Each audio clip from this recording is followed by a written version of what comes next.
Hello and welcome to Newsweek South Asia, a program that exposes Pakistan's role and nexus in promoting global terrorism and its funding. Here are the headlines. Indian Foreign Minister lambasted Pakistan for supporting terrorism. Former ISI chief Asad Durrani's book confirms Pakistan's involvement in terror activities. US congressman lambasted Pakistan for sheltering terrorists. LET terrorist confession nails Pakistan's link to terrorism. Pakistan-backed terrorists targeted Afghan Interior Ministry. Pakistan has long been using terrorism as a tool to create instability and fear in India. It has spoiled the political, social and cultural relations between the two nations. Recently, India's External Affairs Minister Sushma Swaraj reiterated that there cannot be any comprehensive dialogue with Pakistan as talks and terror cannot go together. Newsweek South Asia has a report. India's External Affairs Minister Sushma Swaraj took a firm stand against Pakistan when she refused to have a comprehensive dialogue with Pakistan till it shuns out terrorism. Her statement comes in the wake of ceasefire violations by Pakistani Rangers at LOC in Jammu and Kashmir, which led several innocent villagers dead and injured. The minister ensured that the engagements such as two-track diplomacy and the NSA-level meetings will keep taking place. Swaraj explained that they are ready for talks with Pakistan, but guns and diplomacy cannot go hand in hand. तो मैं ये बता दूं, we are ready for talks के साथ हमने कभी भी we were never in a position when we said that we are not ready for talks, but there is a caveat. Terror and talks cannot go together. ये हमारी position है और इस पोजीशन में किसी तरह का कोई बदलाव नहीं है. हम बातचीत के लिए तैयार हैं, चुनाव से पहले भी. चुनाव का इससे कोई लेना देना नहीं है. हम चुनाव से पहले भी बातचीत को तैयार हैं, बशर्ते पाकिस्तान आतंकवाद छोड़कर बातचीत की मेज पर आने को तैयार हो. The government of India has time and again initiated peace talks with Pakistan, but after the terror attacks in Pathankot, Uri and the recent incidents in Arispura sector, the tensions have been high between the countries. Swaraj explained that with Indian soldiers and civilians dying on the border, the situation didn't seem right for peace talks. ये बात मैं आज नहीं कह रही, मैंने संयुक्त राष्ट्र संघ में अपना भाषण देते हुए ये बात कही थी. जब नवाज साहब ने 4 फॉर्मूले रखे थे, तो मैंने कहा था 4 फॉर्मूलास की जरूरत नहीं है, आप एक फॉर्मूला रखिए, आतंकवाद छोड़िए और बातचीत करिए. तो पहली बात तो ये है कि चुनाव से इसका कोई संबंध नहीं है. दूसरी बात, चाहे निर्मला जी ने बात की हो, चाहे किसी और ने बात की हो, ये केवियट कभी नहीं हटा. Terror and talks can not go together. क्यों? जब सीमा पर जनाजे उठ रहे हों तो बातचीत की आवाज अच्छी नहीं लगती.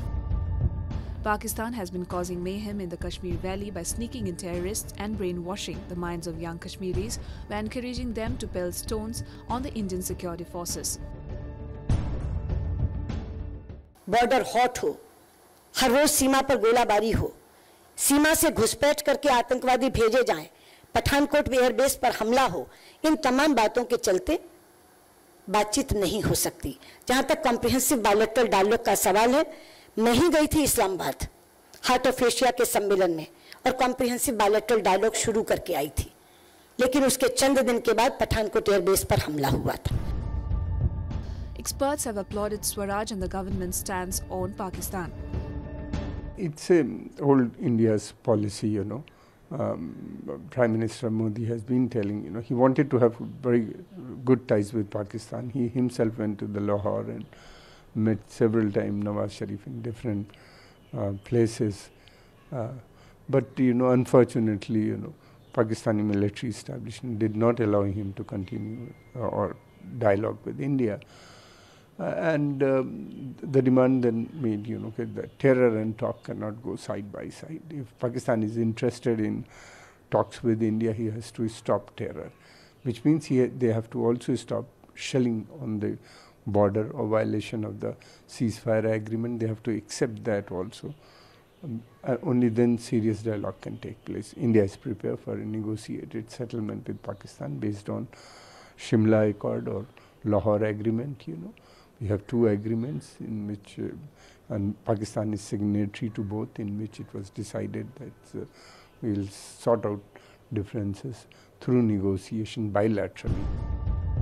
Pakistan provides training and arms to Lashkar-e-Toiba, Hizbul Mujahideen and other terror outfits to carry out strike in India.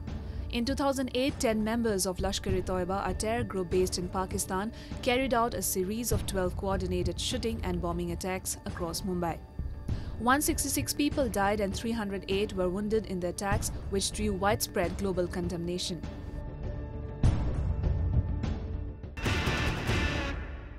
In January 2016, Pakistan-backed terrorists carried out attack at Pathankot Air Force Station, killing 1 civilian and 7 security personnel. Moving on, Pakistan always remains in denial when someone raises questions over its sponsorship of terrorism. In a latest book co-authored by former Pakistani intelligence chief Asad Durrani with the former chief of India's intelligence arm, the research and analysis wing A.S. Dulat, it was exposed that Pakistan sheltered Osama bin Laden and fomented unrest in Jammu and Kashmir. We have a report. On May 2, 2011, the leader of Al-Qaeda and the architect of 9/11 terrorist attacks, Osama bin Laden, was traced and killed by US forces in Abbottabad city of Pakistan. Abbottabad, which lies north of the capital Islamabad, is home to 3 army regiments and the Kakul Military Academy and Army Officer Training Center. The US raid that killed Osama bin Laden is the tarnished issue in the Spy Chronicles, written by former chief of Pakistan's Inter-Services Intelligence ISI Asad Durrani and A.S. Dulat, and ex-chief of Indian Intelligence Research and Analysis Wing RAW wrote. The ISI probably learned about OPL, Osama bin Laden, and he was handed over to the United States according to a mutually agreed process. Asad Durrani wrote in Spy Chronicles. This contradicts Pakistan's official stance that it only knew of the US raid on May 2, 2011, which targeted the compound where bin Laden was holed up after the US stealth helicopters had left its territory. The Pakistan Army part retired Lieutenant General Durrani, who served as the ISI chief in the early 90s, from leaving the country, saying he had violated the military code of conduct. I don't know how Pakistan thinks and what the problem is, because he has said nothing new. Whether it is Osama, whether it is Kargil, his views are well known, and he has been critical. On Osama, he said what he said. Other sensitive topics brought in the book include the Pakistani spy agencies' interference in politics and Islamabad's support for groups fighting Indian forces in Jammu and Kashmir. Officially, Pakistan has always maintained that it supports the population in Kashmir morally and diplomatically and denies any role in the armed anti-India insurgency in Jammu and Kashmir. Well, yes, in the book, Mr. Dulat suggests this, that Pakistan had a major hand in fomenting insurgency in Kashmir. This is in context of how they build up, where the General Durrani supplements it by talking about Amanullah Gilgiti, actually Amanullah Khan, who started it, and now Pakistan promoted Amanullah Khan to start terrorism in Kashmir under the banner of JKLF, and how they then ditched Amanullah Khan and created Hizbul Mujahideen. That is basically the conversation, so that Amanullah Khan was not acceptable to Pakistan and especially ISI, because he was talking about independent Kashmir. So they wanted Amanullah Khan to be replaced with Hizbul Mujahideen, which would talk about annexation of Kashmir into Pakistan. So that is an interplay of Pakistani politics, which has been brought out in this book, in this conversation rather, between Dulat and General Durrani. India, however, has directly accused Pakistani intelligence of long supporting militancy in Kashmir and the attack by Lashkar-e-Toiba militants that killed more than 160 people in Mumbai in 2008.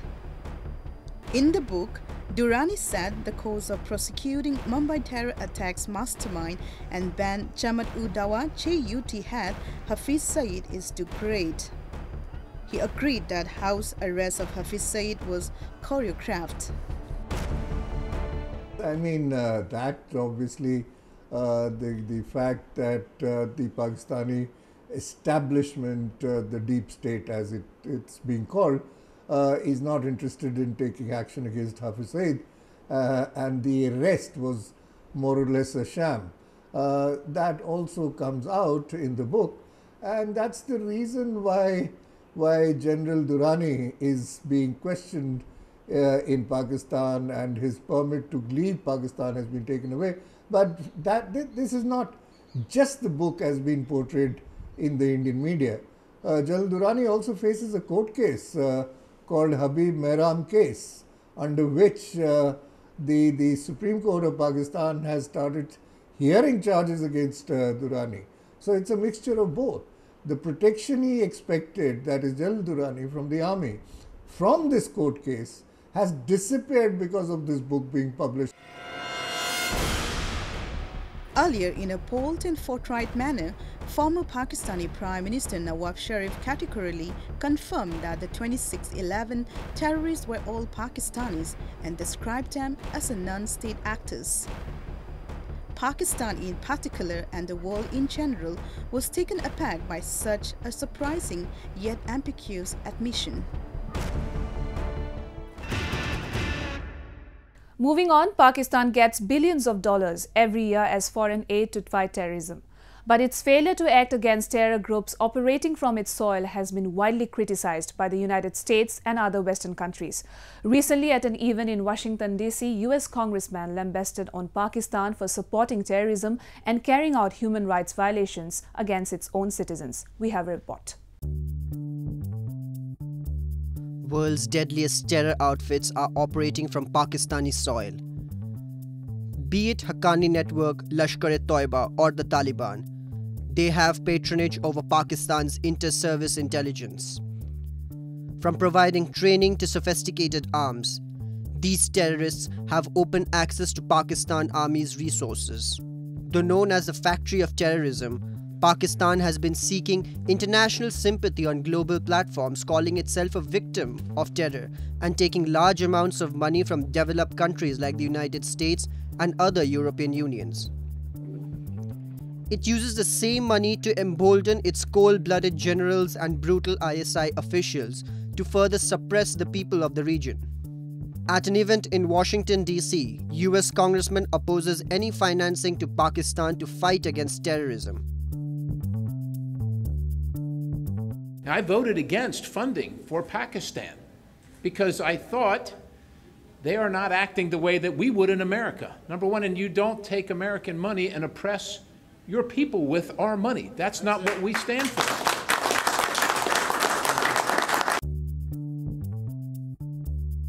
Thomas Garrett Jr., a United States congressman who has been critical of the government of Pakistan for exercising high-handedness, reiterates his position on severe human rights violations. If you look at the Constitution and you compare it to how the actual government is functioning, if you look at where the reins of power are, if you look at some abilities of the ISI in particular to affect what some might call control, I think that's beyond what was contemplated. What I want to be clear about is, again, there's no single community of human beings in Pakistan who I'm being critical of. It is the leadership of the nation that denies individuals the rights that they are entitled to, not again by a constitution or by law, but by nature. Pakistan has been using these terrorists as proxies against India and Afghanistan. There are several terror camps operating in Pakistan-occupied Kashmir and Gilgit-Baltistan. However, Pakistan keeps denying basic human rights to the indigenous people in these occupied regions of the erstwhile princely state of Jammu and Kashmir. The only thing that matters to Islamabad from this region is money and natural resources. It imposes severe taxation laws in order to raise the amount of exchequer and exploits resources to meet its energy needs. Rest is just an infertile piece of land which is extensively used by the Inter-Service Intelligence ISI to engineer and carry out its drills of terror activities against India. There's hundreds and hundreds of people on the street demanding self-rule and end to Pakistan's colonial rule in Gilgit-Baltistan and end to China's encroachment on our land and resources. And because of Pakistan's relationship with the militant organizations and its illegal involvement in Afghanistan, Gilgit-Baltistan became the hotbed for militancy during the Afghan jihad, and it's been going on and continued like that since then. And unfortunately, that has, as a consequence, resulted in massacre of the local people there. Pakistan stands on the cusp of being declared a pariah state after it was put in the grey list by the Financial Action Task Force FATF for its active involvement in the funding of terror activities. There is a growing anger amongst the people, and they demand an immediate action against the nurturing factory of terrorism.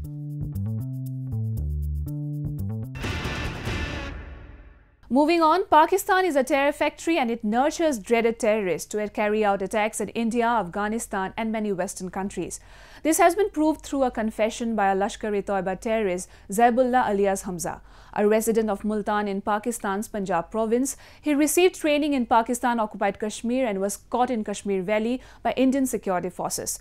Today we are showing this exclusive interview with this hardcore terrorist from Pakistan. हमारी training दौरा ख़ास की मुजफ्फराबाद में हुई और वो दक्कन में हुई। उसी दौरान ज़की और माल लखवी आए और उन्होंने हम सबको इकट्ठा किया मैदान में और पूछा कि भाई कोई किसी का कोई सवाल हो, तो सारे तो एक दूसरे की तरफ देखते रहे, किसी ने सवाल नहीं किया। उसके बाद उन्होंने कहा कि ठीक है, मैं आपको नसीहत करता हूँ। उन्होंने हमें नसीहत की कि आपकी ट्रेनिंग है, सख्त है, इसमें किसी ने भागना नहीं और इस्तकामत से डटे रहना और इंशाल्लाह इसके बाद हम कश्मीर में जिहाद करेंगे। इसके बाद वो चले गए और उसके बाद फरवरी और मार्च 2017 हमारा दौरा अम्बोर, मेरा दौरा ख़ास, उधर हाफिज सईद आए और वो लश्कर वालों से मिले और उसके बाद वो चले गए और हम भी उनसे मिले। हमने जिधर भी इनसे रब्ता किया और अपनी जगह की इनको लोकेशन बताते कि हम इस जगह पहुंच गए, तो ये हमें यही नसीहत करते कि आप बर्फ़ में हो, अगर ज़्यादा देर रहे तो आपके लिए नुकसान हो सकता है। जितनी जल्दी आप बर्फ़ से निकलोगे आपके लिए आसानी है और ध्यान से चलो, सफ़र एक दूर देख के करो, आराम से करो, ज़्यादा जल्दी भी नहीं करनी। आर्मी ने आपको देख लिया तो मुश्किल हो जाएगी। जो आपकी आखिरी टाप है, थोड़ा सा सफ़र रह गया आपका, आप उधर पहुंचो, जल्दी से यहाँ से निकलो जंगल में से और कपवाड़ा शहर में पहुंचो और आगे लोलाब पहुंचो। और जो मेरा कोर्ट था लश्कर की तरफ से वो जोलो 2 था। ये KFC कैंप है मुजफ्फराबाद में, KFC लश्कर का, और इसमें लश्कर की फ़िदाइन ट्रेनिंग भी होती है। हाफिज़ अब्दुल रऊफ़ साहब FIF फलाह इंसानियत फाउंडेशन के चेयरमैन हैं। ये तो एक मरतबा हमारे दो दनियाल सेक्टर पे, जब 2017 में मैं बॉर्डर पे था, उस टाइम हमारे सेक्टर दो दनियाल पे आए, उधर हम सब से मिले और काफ़ी बहुत खुश हुए। उधर इन्होंने सबको इकट्ठा किया मस्जिद के अंदर और वहाँ से सब एक को पूछा खड़ा करके कि भाई आप कहाँ के हो, और उनके करीब की उनको जगह बताई कि मैं वहाँ भी गया हूँ, मैं वहाँ भी गया हूँ, FIF के चेयरमैन। तो सबसे खुश हुए और ये भी बोला कि जब हम आप जैसे लोगों से मिलते हैं तो जो हमारे दिल का जो ईमान है वो दोबारा ताज़ा होता है, और बहुत इन्होंने खुशी की उधर। Indian security forces have caught many such terrorists who have received training in Pakistan. Moving on, violence continues unabated in Afghanistan as a car bomb exploded near the Interior Ministry in Kabul city. The blast was followed by a gun battle between the security forces and the terrorists. This is another of the series of attacks that have rocked the war-ravaged country in the past few months. Newsweek South Asia takes a look. Terrorists launched coordinated attacks at 2 places in capital Kabul, killing a police chief and 2 of his officers in the rural province and pinning down hundreds of government employees in a ministry building in Afghanistan. The suspected Taliban terrorists who attacked the Afghan Interior Ministry were wearing old US Army Universal Camouflage Pattern uniforms and driving a captured Humvee, a tactic that the enemy used in the past.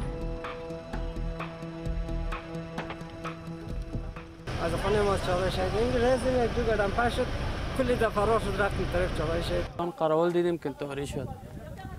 اونطوری شد درنجر یک دو نفر زخمی هم شد دیگه دیدیم که کلش نظامی بود واقعیت نظامی بود از زیر تا شدن.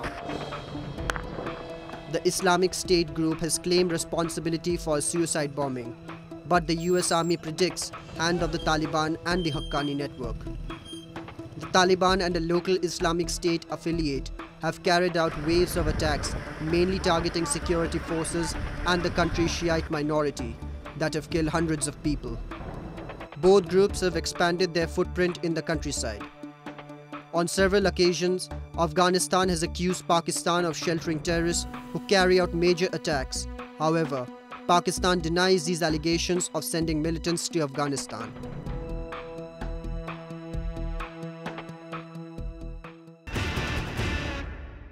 And with that, we come to the end of this edition of Newsweek South Asia. We will be back next week with more news, views and analysis from the subcontinent. Meanwhile, do keep writing to us at nwsa@a9.com. This is Chandrakala signing off on the behalf of entire production team of Newsweek South Asia. Goodbye and take care.